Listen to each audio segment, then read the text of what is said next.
Stakes are high, pressure is on, and consistently, historically, you have cracked under that weight. And it doesn't even matter the scenario. It could be you in a sporting event. It could be you giving a presentation like Jeffrey over here to other little Jeffreys. And in his mind, he's saying, what if I fail? What if they laugh? What if they see me as an imposter? All this making his knees weak, arms heavy, vomit on his sweater already. Why is this happening? Why is it that in the past you've tried different methods and they've all failed, or maybe even giving you temporary relief? And how are we going to finally nullify this pattern so that you and Jeffrey can live the life you know you can live and maximize your potential? From my experience, from coaching many individuals, and also from my own lived experience, it breaks down into two categories. So the first thing is the fear of failure and the fear of success. Now, you can have one or the other, or you could be like me, who's had both simultaneously, and yes, it does drive you crazy. So the first thing is the fear of failure. You go out, you try something, it doesn't work. Now, oftentimes you'll feel embarrassed. You'll feel ashamed, guilty, perhaps even angry about the whole thing. Now, in contrast with success, you might be thinking, well, why would I be afraid of success? Well, if you think about it, depending on your background, on your history, success presents expectations now. You are expected to continue to win, or it's self-imposed. You are now, in a way, expected to be consistent about it. And also on top of that, you're going to have now the feeling of the loss of success, the fear that you're going to lose it. Both of these funnel and they culminate into one main thing, which is a low self-concept, the view you have of yourself. Not good enough, not smart enough, not worthy of success, not worthy of love.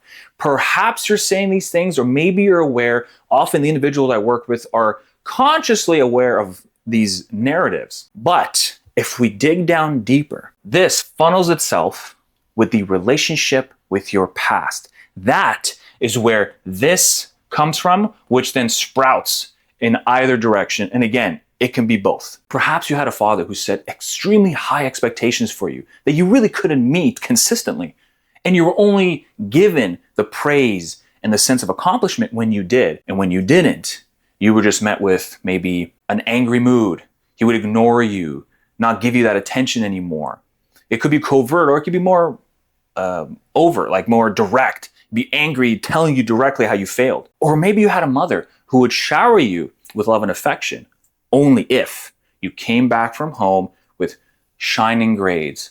Or you went to a dance recital and you performed beautifully and you received the praise of your mom's friends, which then gave your mom a sense of permission to now give you what you have already deserved, regardless of your success. All of this stacked over time goes from your conscious awareness, something you notice, but then over time, it brings itself down into the unconscious where the shadow lives and your golden shadow lives, which essentially now is a physical experience. You no longer can manage it in your mind. Even if you know what's going on, it physically attacks you. Whenever I would compete, and I've competed for 6 years in Brazilian Jiu-Jitsu, I'll pop up a photo of my medals just to show off a little bit. No matter how many times I've been on the stage to compete against somebody else, the same thing would happen. My body would physically tighten up, my legs get super heavy, my anxiety goes through the roof, my thoughts start running, and every single time I start to question whether I'm good enough to do this, whether I am able to actually beat this individual, it would repeat ad nauseum, and that's the crippling part. You can know it, but it physically can grip you and you can't let it go. Why is it though that methods you've tried in the past haven't worked at all? Or if anything, they give you this short period of relief and you're right back on the bandwagon again. Well, I'm going to demonstrate it through this beautiful illustration of the weed plant. Now, if you're admiring the art and saying, wow, this looks so realistic and beautiful, it's because I shot this whole thing, didn't hit record, so I had to redraw all the images all over again. The most common pieces of advice that are given to deal with these kinds of situations: positive self-talk, breathing practices, productivity hacks, and this is just to name a few examples. Are these bad strategies? No. They have a time and a place. They are absolutely effective. But what they are really doing is trimming the surface. If I take a lawnmower and I run it through my garden where I have weeds, does it get rid of it? Yeah, visibly. So I'm looking at it and I'm going, wow, I don't see it anymore. This is fantastic.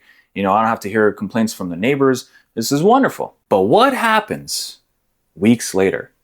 That sucker grows right back and you got to do it all over again. Because the way to actually deal with a weed is you got to rip it from the root. We have to get all the way down to the base level and see what is really going on.